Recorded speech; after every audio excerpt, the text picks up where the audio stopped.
بسم الله الرحمن الرحيم. الحمد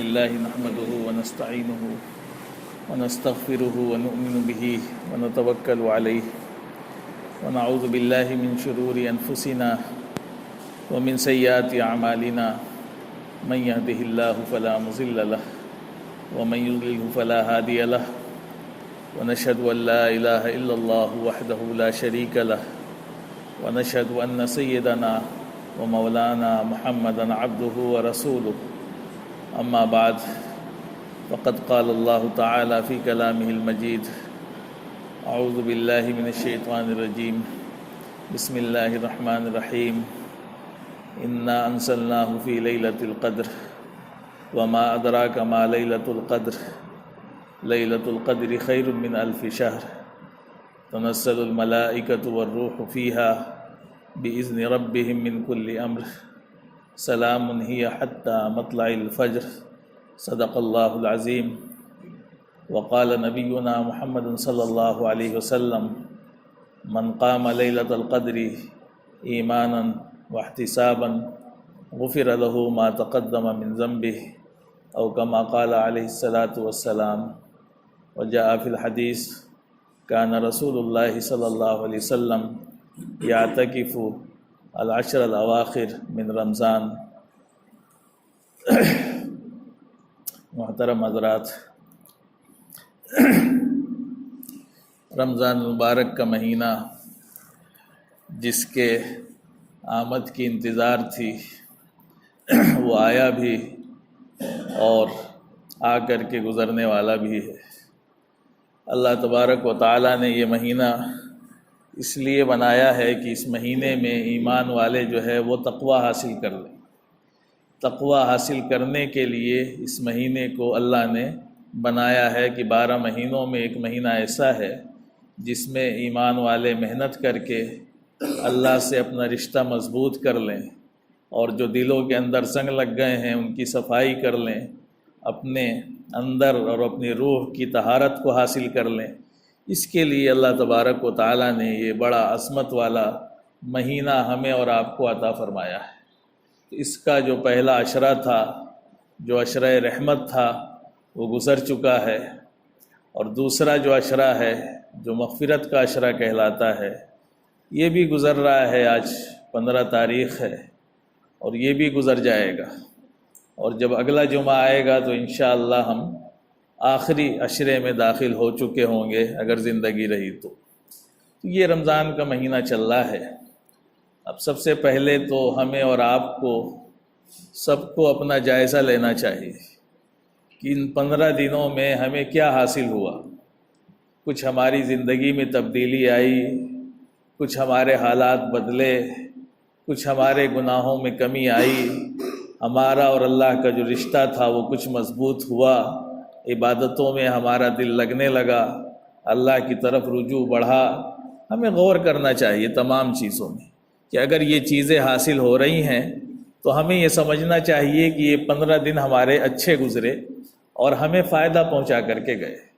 اور اگر ایسا نہیں ہے تو بہرحال ابھی بھی 15 دن باقی ہیں اور ابھی بھی ہم کوشش کر کے اس قابل بن سکتے ہیں کہ اللہ نے جو اس مہینے کی برکت رکھی ہے اور جو اس کا انعام رکھا ہے تقوی، پرہیزگاری، وہ ہم اور آپ حاصل کر لیں. تو اگر کچھ حاصل ہوا تو اچھا ہے، نہیں حاصل ہوا تو افسوس کے ساتھ ساتھ ہمیں کوشش کرنی ہے. تو اللہ تبارک و تعالیٰ نے ایسا نظام بنایا ہے، ایک تو پہلے اور دوسرے عشرے میں کچھ کہہ لیجئے نرمی ہوتی ہے، لیکن جیسے جیسے مہینہ آگے بڑھتا ہے ویسے ویسے عبادتوں میں اضافہ ہوتا رہتا ہے. تو جب آخری عشرہ آتا ہے تو اللہ تبارک و تعالیٰ نے اس آخری عشرے کو اور زیادہ اہم بنا دیا، اور 2 وجہوں سے وہ اہم ہو جاتا ہے. ایک تو شب قدر ہے کہ اس آخری عشرے میں اللہ تبارک و تعالیٰ نے ایک رات رکھی ہے جس کو ہم سب جانتے ہیں کہ جو شب قدر کے نام سے مشہور ہے اور بڑی فضیلت والی رات ہے. ایسی رات ہے کہ جس رات میں اللہ تبارک و تعالیٰ نے قرآن کریم نازل فرمایا. یعنی قرآن کریم کو اللہ تبارک و تعالیٰ نے لوح محفوظ سے آسمانی دنیا پر اسی رات میں نازل فرمایا، اور اس کے بعد آہستہ آہستہ 23 سالوں میں وہ آسمان سے اللہ کے وسلم کے پاس آیا۔ تو یہ رات ہے جس کے بارے میں اللہ نے خود پوری سورت نازل فرمائی، سورہ قدر۔ اللہ تعالیٰ خود فرما رہا ہے کہ انا انزلناہ فی لیلۃ القدر، کہ ہم نے اس قرآن کو لیلۃ القدر میں نازل فرمایا۔ اور پھر باقاعدہ تاکید کے ساتھ اللہ سوال کر رہا ہے کہ وما ادراک ما لیلۃ القدر، آپ کو پتہ ہے کہ لیلۃ القدر ہے کیا چیز، کس کو لیلۃ القدر کہتے ہیں؟ اللہ کے وسلم کو مخاطب کر کے کہا جا رہا ہے۔ پھر آگے اللہ خود تشریح فرما رہا ہے کہ آپ کو معلوم نہیں ہوگا، ہم بتا دیتے ہیں کہ لیلۃ القدر ہے کیا۔ فرمایا کہ لیلۃ القدر خیر من الف شہر، فرمایا کہ یہ جو لیلۃ القدر ہے یہ 1000 مہینوں سے بہتر ہے۔ یعنی اللہ تبارک و تعالیٰ نے اس رات کو اتنا اہم بنایا، اتنی فضیلت والا بنایا ہے کہ اس ایک رات کی عبادت 1000 مہینوں کی عبادت سے زیادہ افضل ہے، کہ اگر کوئی بندہ اس رات میں عبادت کر لے تو جتنی عبادت وہ 1000 مہینوں میں کرے گا، چاہے وہ نفلی نمازیں ہوں، روزہ ہو، اسی کہہ لیجئے ہے نا، قرآن کی تلاوت ہو، ذکر و اذکار ہو، جو بھی عبادتیں وہ 1000 مہینوں میں کرے گا، اس کا ثواب اور اس سے بھی زیادہ ثواب اس بندے کو اس ایک رات میں مل جائے۔ تو بڑی فضیلت والی رات ہے۔ اللہ تبارک و تعالیٰ کا امت محمدیہ پر بڑا احسان ہے، اور بہت زیادہ کہہ لیجئے چہیتی امت ہے، چونکہ ہمارے نبی اللہ کے سب سے زیادہ محبوب ہیں تو جب وہ چہیتے ہیں تو امت بھی چہیتی ہے۔ تو اسی لیے صحابہ کرام کے اندر بڑا جذبہ تھا عبادت کا، عبادت میں آگے بڑھنے کا بڑا شوق تھا۔ تو جب صحابہ کرام کو یہ معلوم ہوا کہ جو پچھلی امتیں تھیں اللہ تبارک و تعالیٰ نے ان کو بڑی عمریں عطا فرمائی تھی، 1000 سال کی عمریں، اور انہوں نے اتنی عبادتیں کی، تو بڑا رشک آیا صحابہ۔ آپ دیکھ لیں کہ حضرت نوح علیہ السلام کو دیکھیں، حضرت نوح علیہ السلام کی ہی عمر تقریباً 1000 سال۔ تو ظاہر سی بات ہے جب نبی کی اتنی عمر ہے تو ان کی امت کی بھی ایسی عمریں ہوں گی، اس لیے کہ ان کے بارے میں آتا ہے کہ 950 سال تو صرف انہوں نے دعوت دی، تو اتنی عمریں ہوتی تھی۔ تو ظاہر سی بات ہے جس کی عمریں زیادہ ہوں گی وہ عبادت بھی زیادہ کرے گا، اس کا ثواب بھی زیادہ ہوگا۔ تو یہ چیز سن کر کے صحابہ کو بڑا رشک آتا تھا۔ تو اسی مناسبت سے اللہ تبارک و تعالیٰ نے یہ رات جو ہے امت محمدیہ کو عطا فرمائی کہ شب قدر کی رات، بڑی فضیلت کی رات، کہ 1 رات 2 رات 3 رات، اور زندگی میں کسی کو 10-12 راتیں مل جائیں تو 1000 سال کی عبادت کا ثواب مل گیا۔ تو یہ اللہ نے آسانی فرمائی کہ جو امتیں جو ہے ہزاروں سال میں عبادت کرتی تھیں، وہ اللہ نے اس امت محمدیہ کو ایسی فضیلت دے دی کہ 1 رات میں وہ ثواب اس کو حاصل ہو جاتا ہے۔ تو بڑی فضیلت کی رات ہے، اور کوئی مشکل کام بھی نہیں ہے۔ انسان دنیا کے لیے نہ جانے کتنی راتیں جاگ لیتا ہے، کتنی محنتیں کرتا ہے، کتنی مشقتیں برداشت کرتا ہے، لیکن اللہ کی رضا حاصل کرنے کے لیے، اللہ کو راضی کرنے کے لیے 5 راتیں نہیں جاگ سکتا ہے۔ بالکل جاگ سکتا ہے، جب دل میں تڑپ پیدا ہو جائے، اس کی اہمیت پتہ چل جائے تو وہ ضرور جاگے گا۔ 5 نہیں ہے نا، 50 راتیں جاگ سکتا ہے۔ انسان ایک چھوٹی سی شادی کرتا ہے تو اس میں کئی راتیں جاگ جاتا ہے۔ تو یہ کوئی مشکل کام نہیں ہوتا ہے۔ ہاں، اہمیت کی بات ہے کہ دل میں اہمیت بیٹھ گئی تو اس کو وہ کام آسان معلوم ہو جاتا ہے۔ ابھی الیکشن کا ٹائم آ جائے، دیکھو وہ نیتا لوگ بیچارے جو اے سی میں رہتے ہیں، بڑے ٹھاٹ باٹ میں رہتے ہیں، بڑی عیاشیوں میں رہتے ہیں، لیکن جب ان کو ایک منزل حاصل کرنی ہوتی ہے تو کتنی راتیں جاگ جاتے ہیں، پسینہ بہاتے ہیں، کہاں کہاں جاتے ہیں۔ تو یہ اہمیت کی بات ہوتی ہے کہ ایک انہیں مقصد حاصل کرنا ہے۔ تو یہ ہمارے لیے بھی ایک موقع ہے کہ اللہ تبارک و تعالیٰ نے یہ رات ہمیں عطا فرمائی ہے۔ اللہ تبارک و تعالیٰ نے اللہ کے نبی صلی اللہ علیہ وسلم کو متعین طور پر یہ رات بتائی تھی کہ یہ جو شب قدر کی رات ہے وہ کس تاریخ کو ہوتی ہے۔ اللہ کے نبی صلی اللہ علیہ وسلم فرماتے ہیں، حدیث میں آتا ہے صحیح روایتوں میں کہ اللہ صلی اللہ علیہ وسلم نے فرمایا کہ مجھے یہ رات بتائی گئی تھی، لیکن اتفاق ایسا ہوا کہ اللہ کے وسلم جب نکلے کہ صحابہ کو بتا دیں کہ یہ کون سی رات ہے جس میں شب قدر ہوتی ہے، تو جب آپ نکلے تو اتفاق سے 2 صحابہ میں لڑائی ہو رہی تھی۔ آپس میں لڑ رہے تھے دو صحابی، اور اس لڑائی کی وجہ سے اللہ کے وسلم ادھر مشغول ہو گئے اور اللہ نے آپ کو بھلا دیا، آپ بھول گئے۔ تو ایک تو اس سے یہ بات پتہ چلی کہ لڑائی اتنی منحوس چیز ہے، اتنی خراب چیز ہے کہ یہ جو آپس کی لڑائیاں ہوتی ہیں یہ کتنا نقصان پہنچاتی ہیں، کتنا اس سے نحوست پیدا ہوتی ہے۔ تو ایک تو اس کو بتانے کے لیے کہ اللہ تبارک و تعالیٰ نے بھلا دیا، حالانکہ اللہ کا جو کام ہوتا ہے وہ سب پہلے سے لکھا ہوتا ہے، وہ ایسا نہیں ہے کہ اسی وجہ سے، لیکن یہ ایک تو یہ بتانا مقصد تھا کہ لڑائی ہے کتنی خراب چیز، کہ لڑائی سے کتنا نقصان ہوتا ہے۔ تو اس لڑائی کی وجہ سے یہ جو تعیین تھی یہ اٹھا لی گئی، اور پھر اللہ کو مقصود یہ تھا اس بلانے سے، اللہ کی حکمت یہ تھی کہ اگر متعین کر دی جاتی کہ ایک ہی رات ہے تو پھر ایمان والے اتنے کمزور ہیں کہ وہ ایک رات پر بھروسہ کر کے ساری راتوں کو چھوڑ دیتے۔ تو چونکہ بڑی انعام کی رات ہے تو اللہ نے کہا کہ تھوڑی محنت بھی کرو، تمہارا جذبہ بھی اللہ دیکھنا چاہتا ہے کہ تھوڑا تلاش کرو، کوشش کرو، اور وہ بھی بہت زیادہ نہیں رکھا ہے کہ چلو بھائی ہے نا پورے رمضان میں تلاش کرو، 10 دن میں نہیں، صرف 5 راتیں، یعنی حدیث میں آتا ہے کہ شب قدر کو جو ہے رمضان کے آخر عشرے کی طاق راتوں میں تلاش کرو۔ اب طاق راتیں صرف 5 ہوتی ہیں، 21 ہے، 23 ہے، 25 ہے، 27 ہے، 29 ہے، یہ 5 راتیں کل ہوتی ہیں جس میں بندہ اللہ کو راضی کرنے کے لیے 1000 مہینوں سے زیادہ عبادت کا ثواب حاصل کرنے کے لیے ان راتوں میں عبادت کر لے، جو بھی اس سے ہو سکے، نماز، تراویح، یہ تو ہے ہی ہے اللہ کی طرف سے، اس کے علاوہ محنت کر لے، کوشش کر لے، جتنا ہو سکے نفل نمازیں پڑھ لے، قرآن کی تلاوت کر لے، ذکر کر لے، درود شریف پڑھ لے، جو بھی نیک کام کر سکتا ہو اس رات میں کر لے، اور سحری کھا کر کے نماز پڑھ کے سو جائے، بعد میں آرام کر لے 5 راتوں میں۔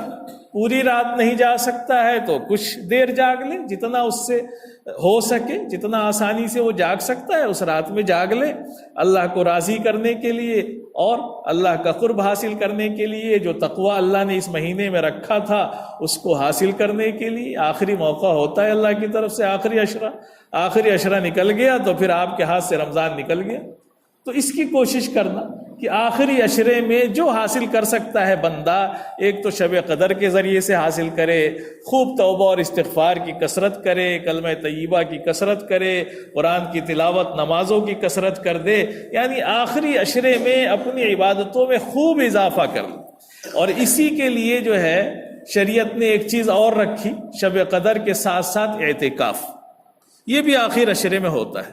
اب اعتکاف کی علماء نے 3 قسمیں لکھی ہیں۔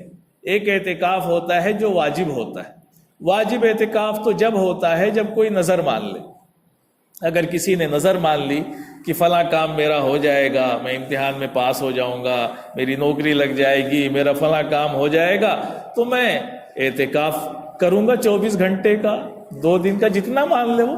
تو یہ جو اعتکاف ہوتا ہے اس کا پورا کرنا تو یہ واجب ہوتا ہے، یہ اعتکاف کرے، واجب ہے، اس پر لازم ہو گیا، اس نے نظر مانی۔ اس کے علاوہ دوسرا جو اعتکاف ہوتا ہے وہ سنت کہلاتا ہے، اور وہ اعتکاف ہوتا ہے رمضان کے آخر عشرے کے جو 10 دن ہوتے ہیں۔ اللہ کے وسلم کے بارے میں آتا ہے کہ آپ نے جو ہے مدینے میں آنے کے بعد بلا ناغا ہر سال جو ہے اعتکاف فرمایا، اور اسی کو سنت کہتے ہیں جو عمل اللہ علیہ وسلم نے کیا ہو۔ تو یہ اس کو علماء نے لکھا ہے کہ یہ سنت مؤکدہ علی الکفایہ ہے، یعنی ہر شہر کے جو محلے ہیں اس کی ایک مسجد میں کم سے کم کسی ایک آدمی کا اعتکاف رکھنا ضروری ہے، ایک آدمی کو تو رہنا ہی چاہیے۔ گاؤں ہے تو گاؤں کی ایک مسجد میں کم سے کم کسی کا اعتکاف کرنا ضروری ہے۔ اگر ایک آدمی بھی اعتکاف میں ٹھہر جائے گا تو سارے لوگ گناہ سے بچ جائیں گے، اور کوئی اعتکاف میں نہیں ہوگا مسجد میں تو پوری بستی پر اس کا گناہ ہوگا۔ تو کوشش کرنی چاہیے کہ کم سے کم ایک تو ضرور اعتکاف میں ہو، اور زیادہ ہو جائے تو کیا کہنے ہیں۔ آپ دیکھیں آج مسجد حرام میں جگہ نہیں ہوگی، لوگوں نے بکنگ کرا رکھی ہے مسجد نبوی میں، اسی طرح سے اور جو فضیلت کی جگہیں ہیں، مسجدیں ہیں، یا جہاں اللہ والوں کی خانقاہیں ہیں، وہاں اتنی بھیڑ ہوتی ہے اعتکاف والوں کی کہ بستر بچھانے کی جگہ نہیں ہوتی. تو اور ہماری مسجدوں کا کیا حال ہے کہ لوگوں کو ڈھونڈنا پڑتا ہے کہ بھائی گناہ سے بچانے کے لیے کوئی ایک آدمی اعتکاف کرو. یہ اعتکاف بہت فضیلت کی چیز ہے. اللہ کے وسلم نے فرمایا کہ ایک دن کا اعتکاف کا ثواب اتنا ہے کہ اس کے اور جہنم کے درمیان 3 خندقوں کی دوری ہو جاتی ہے. اور 3 خندق یعنی زمین اور آسمان میں جتنی دوری ہے اتنی دوری اس کے اور جہنم کے درمیان ہو جاتی ہے. یہ ایک دن کے اعتکاف کی فضیلت بتائی اللہ علیہ وسلم نے. تو میرے بھائیوں بہت فضیلت کی چیز ہے جو سنت ہے. اللہ علیہ وسلم نے پابندی سے اس عمل کو فرمایا ہے اور کبھی چھوٹ گیا تو آپ نے بعد میں 20 دن کا اعتکاف فرمایا. یہ آپ کا ایک عمل ہے اور بڑا اچھا عمل ہے. اور شب قدر حاصل کرنے کا تو بہترین ذریعہ ہے کہ جو اعتکاف کر لے گا 10 دن کا آسانی سے شب قدر کی فضیلت کو حاصل کر لے گا. اس لیے کہ اعتکاف میں سونا بھی عبادت ہوتا ہے. تو اگر وہ نماز پڑھ کے تراویح پڑھ کے سو بھی گیا تو بھی اللہ کے گھر میں سویا، عبادت میں سویا، عبادت میں ہی اس کی رات گزری. تو بڑا فضیلت کا عمل ہے اعتکاف. تو اس کی بھی کوشش کرنی چاہیے. اعتکاف کا مطلب ہوتا ہے ٹھہرنے کے، کہ اللہ کا بندہ جو ہے اللہ کی رضا کی نیت سے کسی مسجد میں ٹھہر جائے. اور یہ آج کا عمل نہیں ہے، بہت پہلے سے چلا آ رہا ہے. اللہ کے وسلم نے اللہ تبارک و تعالیٰ کو جب حضرت موسیٰ علیہ السلام کو تورات دے دی تھی تو 40 دن کا اعتکاف کرایا. 40 دن جا کر کے وہ طور پر ٹھہرے رہے، تب اس قابل ہوئے کہ اللہ نے ان کو تورات جیسی کتاب عطا فرمائی. اللہ کے نبی صلی اللہ علیہ وسلم نبوت ملنے سے پہلے جا کر کے غار حرا میں اعتکاف کیا کرتے تھے. آپ چلے جاتے تھے اور وہاں کئی دن کا توشہ لے کر کے چلے جاتے تھے اور اسی میں رہتے تھے. اسی میں تنہائی میں اللہ کا مراقبہ کرتے تھے اور کہہ لیجئے ہے نا عبادت کیا کرتے تھے. اور اس زمانے میں جو غار حرا تھا وہاں سے بیت اللہ صاف نظر آتا تھا، بلڈنگیں نہیں تھی، تو وہاں سے دیکھنے پر بیت اللہ بالکل سامنے ہوتا تھا. تو اس تنہائی میں رہ کر کے وہاں سے بیت اللہ کی زیارت کرنا، اللہ کی عبادت کرنا، جب یہ عمل کیا تو اللہ کی طرف سے پہلی وحی آئی، آپ کو وہیں پر نبوت ملی اور اس قابل. تو یہ جو اعتکاف کا عمل ہوتا ہے یہ دل کے اندر ایسی صلاحیت پیدا کر دیتا ہے، اللہ کا ایسا قرب پیدا کر دیتا ہے کہ بندہ جو ہے اللہ کے قریب ہو جاتا ہے. تو اعتکاف کی کوشش کہ اگر کسی کو کوئی کام نہیں ہے، فارغ ہے، گھر میں بھی رہنا ہے، کوئی اس کے پر ایسی ذمہ داری نہیں ہے کہ اگر وہ گھر نہ رہے اور مسجد میں رہے تو کوئی نقصان نہیں ہوگا بڑا، کوئی اس کے لیے پریشانی کا سبب نہیں ہوگا، تو پھر بندے کو اعتکاف کی ضرور کوشش کرنی چاہیے. جہاں اس کو سہولت ہو اپنے گاؤں کی مسجد میں اور جہاں پر بھی ہو وہاں پر اعتکاف کرنا چاہیے. اعتکاف کا مطلب یہ ہے کہ اللہ کی رضا کے لیے ساری دنیا کو چھوڑ کر کے، گھر کو چھوڑ کر کے، بیوی بچوں کو چھوڑ کر کے صرف اللہ کے لیے مسجد میں ٹھہر جانا اور بغیر کسی بشری خاص ضرورت کے 1 منٹ کے لیے بھی مسجد سے باہر نہیں نکلنا ہے. بغیر کسی ضرورت کے مسجد سے نکل ہی نہیں سکتے. یہی مطلب ہوتا ہے اعتکاف کا کہ یہیں اندر ہی مسجد میں رہنا ہے، یہیں کھانا ہے، یہیں سونا ہے، یہیں پر آپ کو رہنا ہے. ہاں کوئی بشری ضرورت ہے، آپ کو استنجے کی حاجت ہے، آپ جائیے اور جا کر کے فوراً استنجا کریے، فوراً وضو کریے، فوراً مسجد میں آ جائیے. یہ نہیں کہ استنجے کے بہانے نکلے تو 10 منٹ جو ہے گھوم کے مسواک کر رہے ہیں، 15 منٹ کسی سے بات کر لی، گیا اعتکاف آپ کا. تو ایسے نہیں ہوتا ہے اعتکاف. اعتکاف میں تو علماء نے اتنی سختی کی ہے کہ بلا ضرورت نہانے سے بھی منع فرمایا کہ اگر نہانے کی ضرورت نہیں ہے، صرف ایسے ہی مزے کے لیے نہانے جا رہے ہیں تو مت نہائیں آپ. اور اگر مسجد کے اندر انتظام ہے کہیں کونے میں تو وہاں آپ نہا لیں، مسجد کے باہر نہ جائیں.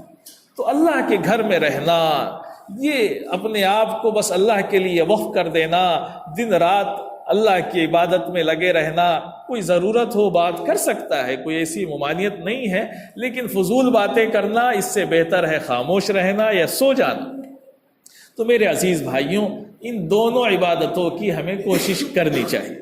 جو لوگ اعتکاف رکھ سکتے ہیں، بہت بڑی عبادت ہے، بڑی فضیلت کی چیز ہے، بہت اللہ کی طرف سے ایک انعام ہے، جس کو مل جائے وہ بہت قابل مبارکباد ہے. لیکن ظاہر سی بات ہے سب کے لیے ممکن نہیں ہے. بہت سے لوگ اپنے گھر کی مجبوریاں، ان کی ضرورتیں، ان کے ہاں کوئی ہے نہیں، بہت سی ایسی مجبوریاں ہوتی ہیں تو نہیں رہ سکتے ہیں اعتکاف. تو ٹھیک ہے، جو اعتکاف رکھ سکتے ہیں کر سکتے ہیں وہ ضرور اعتکاف کریں، یہاں پر کرنا چاہے اس مسجد میں بھی اعتکاف کریں، اپنے گاؤں کی محلے کی جہاں بھی ہو سہولت ہو وہاں اعتکاف کریں۔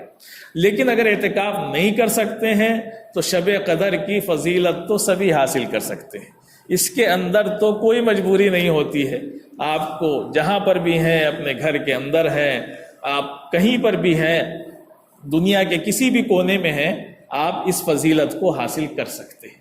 تو اس کی کوشش کریں کہ جو 5 راتیں اللہ تبارک و تعالیٰ نے فضیلت والی بنائی ہیں، 21 رمضان، 23 رمضان، 25 رمضان، 27 رمضان اور 29 رمضان، ان 5 راتوں میں جتنا ممکن ہو سکے بندہ اللہ کی عبادت کرے، جتنا ممکن ہو سکے، اور اس بات کی کوشش کرے کہ اللہ سے اپنی مغفرت کرا ہی لے، اس لیے کہ یہ مہینہ تو خاص اسی کا ہے۔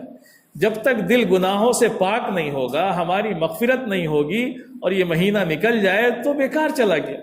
اللہ کے وسلم نے، آپ کو پتہ ہے نا، حضرت جبریل علیہ السلام نے دعا فرمائی اور اللہ کے وسلم نے اس پر آمین کہا، دعا نہیں بد دعا فرمائی، اور اس بد دعا میں یہ بھی تھا کہ کسی کو رمضان کا مہینہ ملے اور گزر جائے اور وہ اپنی مغفرت نہ کرا سکے تو اس کے لیے جو ہے بڑی خسارے کی بات ہے نا، یہ بڑی نقصان کی بات ہے نا۔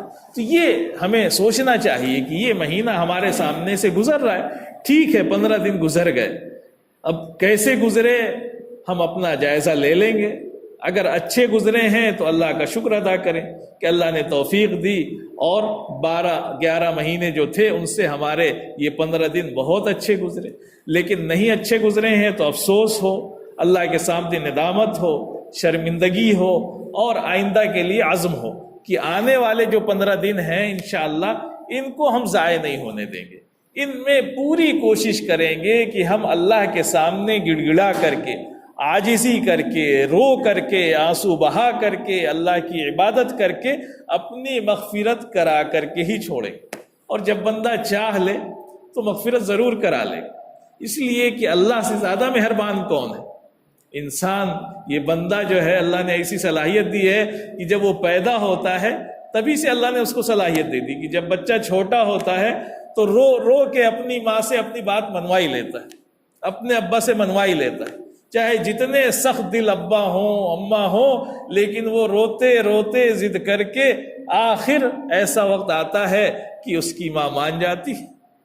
تو اللہ تو بڑا مہربان ہے، وہ 70 ماؤں سے زیادہ مہربان ہے۔ اگر اس کے سامنے ہم ناک رگڑیں گے، عاجزی کریں گے، تو یہ تو مہینہ ایسا ہے جس کے بارے میں آتا ہے کہ اللہ بہت زیادہ اس مہینے میں لوگوں کو جہنم سے خلاصی عطا فرماتا ہے۔ تو یہ خاص مغفرت کا مہینہ ہے، اس مہینے میں تو اللہ کی رحمت کے دروازے کھلے ہوئے ہیں اور آخر عشرے میں تو اور زیادہ کھلنے والے ہیں۔ تو ہم سب اس بات کی کوشش کریں کہ ہم چاہے جتنے بڑے گناہگار ہوں کبھی اللہ کی رحمت سے مایوس نہ ہوں، یہ نہ سوچیں کہ ہم نے اتنے گناہ کیے ہیں اب ہماری کہاں مغفرت ہوگی۔ کیوں نہیں ہوگی؟ ضرور ہوگی، چاہے جتنا بڑا گناہ ہو۔ جب 99 اور 100 قتل کرنے والوں کو اللہ معاف کر سکتا ہے، ایک زانیہ کو، ایک کتے کو پانی پلانے کی وجہ سے اللہ معاف کر سکتا ہے، تو اللہ کی رحمت تو مغفرت کے بہانے ڈھونڈتی ہے۔ ہم سب چاہیں تو اپنی مغفرت کرا سکتے ہیں اور اس مہینے میں خاص طور سے کرا سکتے ہیں۔ تو ہم سب کو کوشش کرنی ہے کہ ہمیں اللہ سے کبھی مایوس نہیں ہونا ہے۔ جب تک یہ سانسیں چل رہی ہیں تو مغفرت کے دروازے اللہ کے کھلے ہوئے ہیں۔ اللہ کے سامنے روئیں، گڑ گڑائیں، اپنے گناہوں کا اعتراف کریں، پوری فہرست بنا کے اللہ کے سامنے پیش کریں کہ اللہ میں اقرار کرتا ہوں میں یہ گناہ کرتا ہوں، میں ان سب کا مجرم ہوں، لیکن کوئی اور دوسرا در نہیں ہے جہاں سے معافی مل سکے، اور ہم اقرار کے ساتھ اس سے معافی چاہتے ہیں، یقیناً اللہ معاف کر دے گا۔ تو ہم کوشش کریں کہ شب قدر کی فضیلت حاصل کریں، ہو سکے تو اعتکاف کی فضیلت حاصل کریں، اور زیادہ سے زیادہ اللہ کی عبادت اور محنت کر کے ہم سب اپنی مغفرت کرا لیں۔ اللہ تبارک و تعالی ہم سب کو کہنے سننے سے زیادہ عمل کی توفیق عطا فرمائے۔